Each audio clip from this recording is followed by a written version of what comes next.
Hi, it's Sharon Sheldon here from Business Content PLR, and in this video I'm going to show you how you can take your boring old PowerPoint presentations and make them have a bigger impact and be more engaging through the use of images. So in this particular video I'm using a PowerPoint presentation from one of our more recent reports called How to Create High Converting Squeeze Pages. And we've already put a lot of images in here to show you how it can be more interesting with screenshots and whatnot. But here's one that just has bullet points, which is fine in some cases. You don't want to have images on every single slide, but what'll happen if you just have bullet points is people will just read the bullet points rather than listening to you. And then when they go back to listening to you, you've already gone through one or two of them and they've heard that already, or they missed something, or they just tune out. So let me show you how you can use some images. On this particular one, I'm going to go to Insert up at the top. And then if you have some pictures of your own, you can just click on Picture and find something from your computer. Otherwise, you can click on Clip Art and you'll get some stuff coming up on the right. You want to just pick photographs from the media file types because the illustrations and stuff tend to be kind of cheesy and old-fashioned.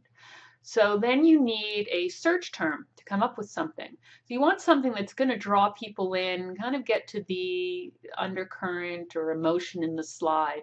In this one, strategies for increasing conversions, there's a number of different bullets.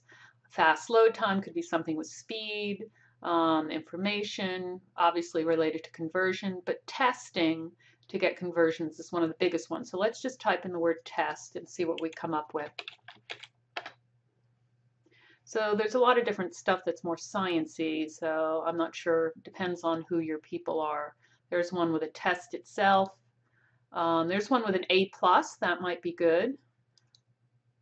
And there's ones with people taking tests. This one's pretty good too with the A+. You want to get something either that has some plain background to put your text, or something that you can take out the background from, which I'll show you in another presentation. So let me look down. Here's one that we could use that has a little further down that has kind of a smiley face. I like that. So bring it in, and there are a couple different ways we can do this. We can try and make it as the whole background of the slide, which probably won't work here because there's so many bullet points, and I could take out some bullet points, but for this demonstration I don't want to.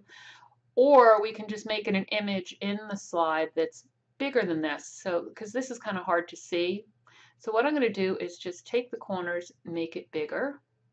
We'll have to see. I only want to have it on the right side of the slide, so I might crop out a little bit of this. So I have the whole thing selected, and I'm going to go up to the top on the right and click on Crop.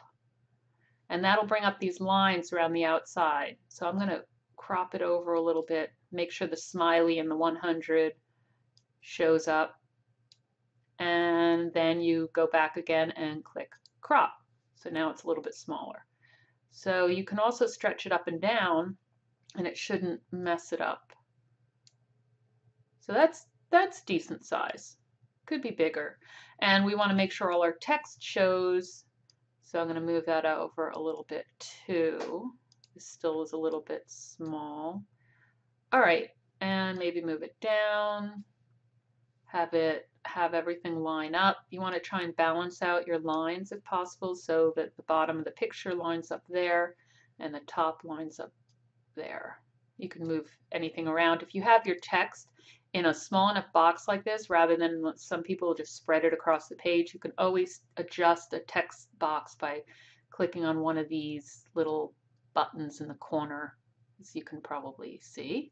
And then this is still kind of boring, so I want to put some sort of frame around it. And in Microsoft and PowerPoint, there are a lot of options. You just want to click on Format up at the top, and then there's all sorts of frames. It'll give you a preview down at the bottom as you hover over anything. This is where things can take up a lot of time because you just get carried away with everything. And if you click the down arrow, there's even more. I mean, you can make a turn, you can do corners, sideways, all sorts of things. So I'm going to click this one because it's kind of like a piece of paper.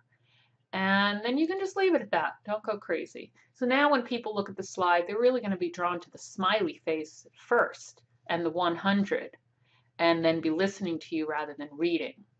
But I also liked getting pictures that take up the whole slide and really have an even bigger impact. Like, let me show you one in here, like this one.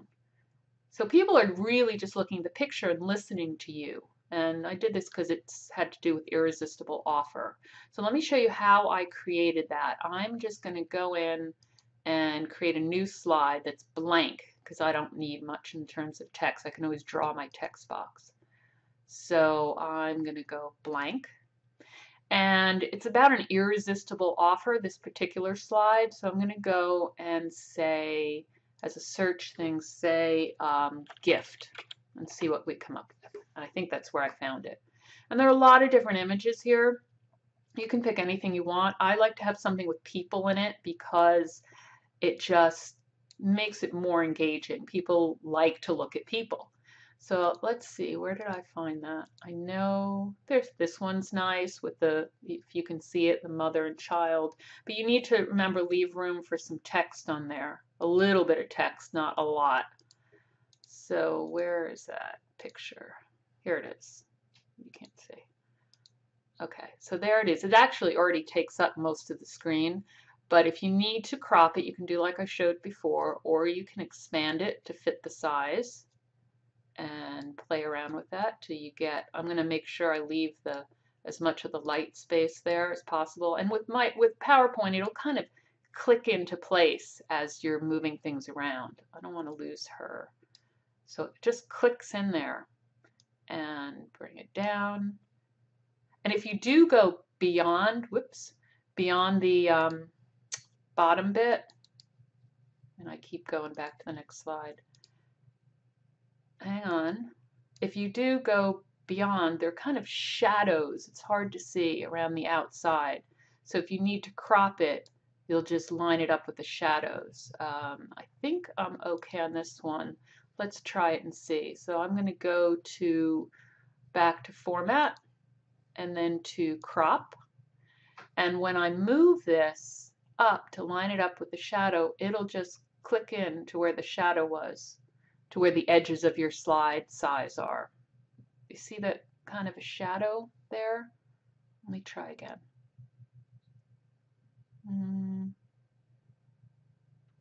I must have had it. Yeah, it just clicks into place, and then I'll click crop.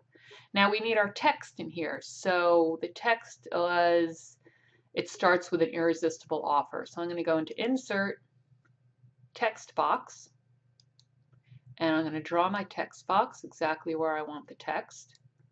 And I'll type in it, I think I had it in all caps. It starts with an see if I can spell this, irresistible, I think that's right, offer. And naturally we want that a lot bigger to have an impact, and I think it was red, maybe not that light a red, but a darker red. There's one. And you can click on this thing that says increase font size next to your sizing. Rather than playing around with the actual size, you can just keep making it bigger. You can bold it. You're going to want to make this stand out as much as possible so that people can read it. And then there you go. That's a much more interesting slide than what we had before with just some white and bullet points. And in another video, I will show you how you can remove a background on a slide so that you have a picture like this, or maybe something simpler, and you can take out the background so you just end up with, say, the person or anything else. So that's it. I hope that was a help. And from now on, your slides are going to be exciting and engaging rather than snooze-worthy. Have fun with it.